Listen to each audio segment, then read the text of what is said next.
السلام عليكم مشاهدينا الكرام. في هذا الخبر العاجل، سيدة تضع حداً لحياة رجل طعنا بطريقة وحشية.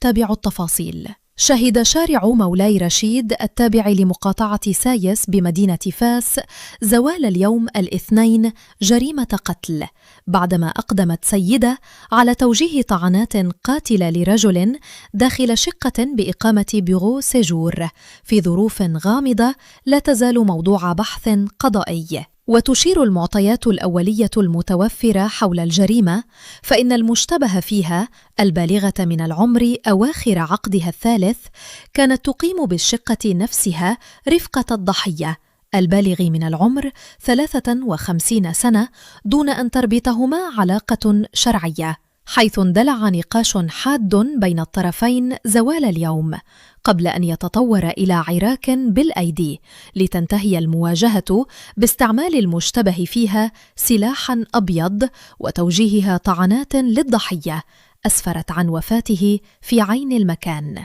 وفور إشعارها بالواقعة، استنفرت السلطات المحلية وعناصر الشرطة القضائية والشرطة العلمية والتقنية التي انتقلت إلى مكان الجريمة، حيث باشرت المعاينات والإجراءات القانونية اللازمة بالتزامن مع فتح بحث قضائي تحت إشراف النيابة العامة المختصة من أجل تحديد ظروف وملابسات هذه الجريمة، فيما جرى نقل جثة الضحية إلى مستودع الأموات.